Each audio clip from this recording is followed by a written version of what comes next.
Hello everyone, welcome back to my YouTube channel. My name is Olutu Opeyemi, and I want to appreciate every of my subscribers. I want to say thank you very much for the motivation, thank you for the support, thank you for the likes, thank you for the share, and thank you for sharing. That means a lot to me. Then if you're coming here for the very first time, I want to thank you for coming here. Thank you for watching my video. Thank you because I know you're gonna subscribe, so please don't forget to do that. And today is a good day, and yeah, lest I forget, it's still a new year. I told you from January we are still wishing ourselves a new year, so happy new year to every one of you. I mean you, yes, you. Okay, so this video today is not gonna be too long. I just want to share this information with you. You know, there's a saying that sincerely I've forgotten to say it, but it's okay. I just want to say that opportunities fly around everywhere. It's the one you encounter, the one that comes around you, that you get to know about. Okay, so there is this information that has been existing for a very long time, but you know, everybody has changed their gaze, you know, taking their gaze off this opportunity, and I'm just here to bring it to you and to let you know that this is still very possible. It is still valid. I didn't know about it on time too, but of course I'm just here to share it and share the broader information of it. So stay tuned to watch this video. It's just on it's basically how you can relocate to the UK with your family, with your dependent. You can relocate to the UK with your dependent. Just stay tuned and watch this video to the end. Thank you guys. Okay, so of all visas in the UK, there is a particular visa that definitely allow you to relocate to the UK with your dependent, and that visa is called visa T5. That is the tier 5 visa, and it is the charity work visa. Charity work visa. Just gonna give you an overview of it. It's a temporary work visa, and all you have to do, just like the name implies, you just have to work for a charity, or let me say you are coming to do a voluntary work. And I can tell you that voluntary work in UK, they will still give you allowance. They give you feeding allowance, of course. They will give you transport allowance. Then they will give you, you know, housing allowance, or maybe they will provide accommodation for you. So what else do you want? You know, those are the basic things. At least, yeah, they were going to provide those things. And in addition, they are also, you definitely also be allowed to work. Just that the work you're going to be doing, it's going to be in line with what your charity organization is doing. Let me break it down a little more. If you're coming through this route, then it means you have gotten an employer in the UK from that charity organization, and you are willing, you're ready to come over. So it means you need an employer that will give you a certificate of sponsorship, but definitely a charity. So what you're looking for is a charity job now, is a charity work. You're getting an employer from the charity organization, and they will give you COS. And of course, on that visa, you're allowed to come with your dependent. But let me just, you know, make some clarifications to those things that you're gonna need. Now it says, I'm gonna read from the from my phone here. It says you can apply for a temporary work charity worker visa. That is if you want to do unpaid voluntary work for a charity. I told you already, it's a voluntary work, but you'll be paid allowance. You might not be getting a per hour pay. Okay, maybe some people are collecting £10 per hour or whatever. Your own won't be calculated per hour, that way, but you will definitely get allowance.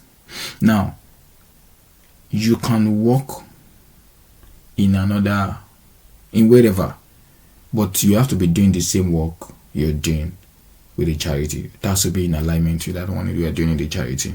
So it says, okay, so secondly, you meet the other eligibility requirement, which is 1, you must have a certificate of sponsorship. You must have a certificate of that. You must have a COS. Then your COS will definitely have a reference number from your UK sponsor, so you need that. Secondly, you must have enough money to support yourself in the UK.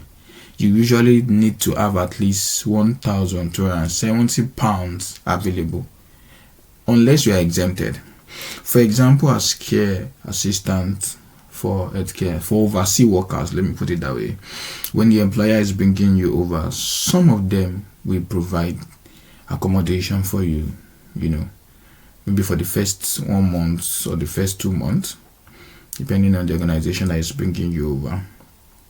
In the COS from that particular organization, it will be written there that they're going to be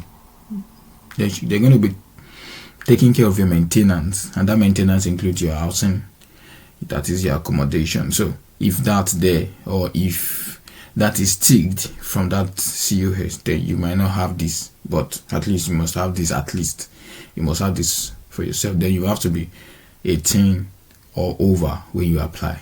So you cannot get this visa if you were given a religious worker or charity worker visa in the last year. So it's not that you did it last year, or maybe you just got a recent one. I'm going to make clarifications. Let me just continue with this. Now, unless you can prove you were outside the UK for the whole of that time. Exactly. So you have to be outside the UK to get this particular visa. That's the point. Of course, you know what COS means. It's a certificate of sponsorship, which is it has a unique reference number about the job you want to do and your personal details. It is not a certificate of paper document. Certificate of sponsorship. It's not a certificate, it's not a paper, it's not ordinary paper, it's not ordinary document, so to say. So it's COS. In the UK, let me just add this to this video. In the UK, churches in Nigeria, I'm sorry to say this, but that's the truth. Churches in Nigeria, there are different prayers we pray. That's my home country anyway, so permit me to use my home country. People can, sleep in church over prayers, go to mountains and all of those things, do prayers, ogunwo, fighting spiritual battles and all of that. But my dear, in UK, one of those top prayers is, I receive my COS by fire, by thunder. That's just a joke. But really, COS is a major thing. It's what makes you stay, or retain your stay in UK. So that's how crucial it is, how important it is. Okay, so your sponsorship will give you the certificate. Okay, your sponsor will give you the certificate of sponsorship. Your sponsor must also give you the information they used on your certificate about your job. For example, maybe your working hour. Then your sponsor must be registered by the UK government to issue certificates of sponsorship. Please ensure that you check that employer. There's a list of licensed or registered employer in the UK, so you can be sure by yourself that your sponsor is licensed, so you don't get here and be messed up. So I already mentioned the money to support yourself, not less than £1,270. Then you will need to have that money available for at least 28 days in a row, just like your proof of fund. Day 28 must be within 31 days of applying for this visa. I hope you understand what that means. You would usually need to show proof of this when you apply, unless you always show that proof. Normal, you get a document to show your proof of fund. Now, I don't want to forget to say that one of the things about this particular visa is that you don't need that Ielts. It's never part of the requirement to relocate on charity work. You don't need Ielts. So that's one of the good news. So a lot of people have headache over IELTS. How will I do it? I don't have good grades. Yeah, here you don't need IELTS. It's not mentioned. It's not the requirement. If it's required, of course, trust UK. They would have mentioned it there for you, but it's not required. So you're good to go without IELTS. But of course, if you have your document, maybe you have BSc, you have full level, you have ND, you have HND, whatever diploma, whatever certificate you have coming with it, you can get here and then go through the analysis, maybe converting your document into UK standard, and all of, you can convert it to UK standard. Like I said in some of my videos, but there's one of my videos where I had to tell you an alternative to IELTS. It's called ECTIS, so you can check the video. There's a step-by-step guide into how to convert or how to get the ECTIS certificate. Is on the video, my previous video. Just check my previous video, alternative for IELTS, and you're gonna see it there. Okay, so that's about that. So I think that is all for this. Okay, so now if your employer can support you instead, that is, your certificate of sponsorship must confirm this. Your employer will need to complete the sponsor certifies maintenance section on your certificate. So there's a place in the COS they write maintenance. So if it is yes that is in front of it, it means your sponsor will be the one to support your maintenance, that is especially your housing. They're gonna do that for you. So you don't have problem with that. But if no, then you have to have that proof of fund of £1,270. And that's all. So all you have to do is just to check charity organizations in the UK. I know a lot of people have been looking into NHS or some. Sincerely, I still mentioned it today. I still, drop a comment. Oh, sorry, it was on my WhatsApp status. I don't think NHS workspace can be exhausted. There will always be space for you to work in NHS. Now, working in NHS, sorry I have to bring this in. Working in NHS is you don't have to be a nurse, you don't have to be a doctor, you don't have to be you don't have to be in that field.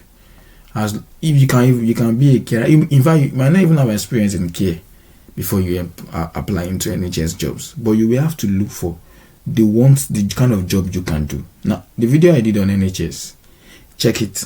I showed a step-by-step guide to know which of the employers are giving COS. One. Secondly, what are the jobs you can do even if you're not a nurse or a doctor? You can see it there. So please take your time to check that video. You will definitely see what you can do there. Then you apply. Most of NHS,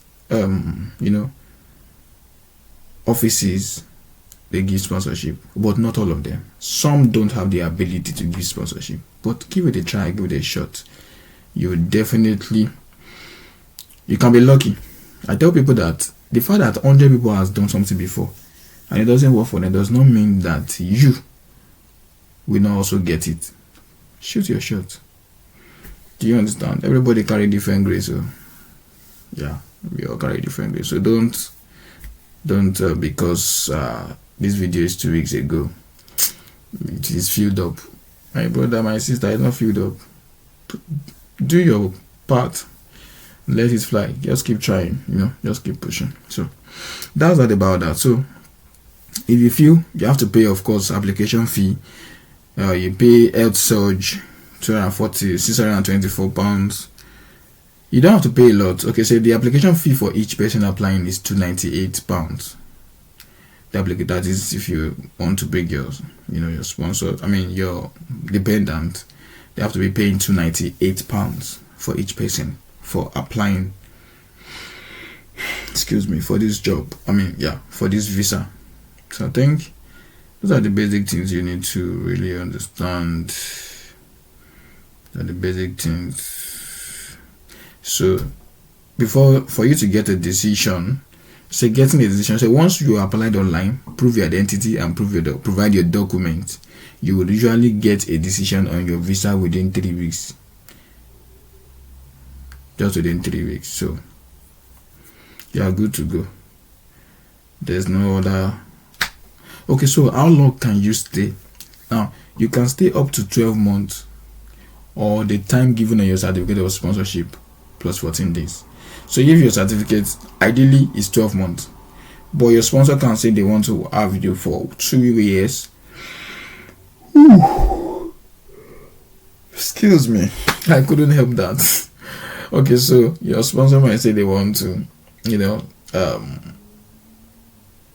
they want this contract to be for 2 years or 3 years or 5 years, depending. You can stay, but ideally it's for 12 months. But once you are able to come in here within that 12 months, trust me, once you're in UK, you will be able to, one way or the other, connect with one job or the other to do. So guys, if you feel this is an helpful information for you and you want to give it a shot, it's not a problem. All you have to do is just check online for charity job or charity employer in the UK and just send your application, send your CV to them or reach out to them. Of course, then you proceed from there. However, I'm gonna do my best and see if I can, get 1 or 2 charity employers, and I'm gonna share the video here with you guys. So guys, thank you for taking your time to listen to me, and guys, just share the video if you feel there are people that might need this around you. So that's all here. This is the end of this video. So cameraman, can I even say cut? Okay, cut. Thank you guys. See you later in my next video. Bye. Yeah.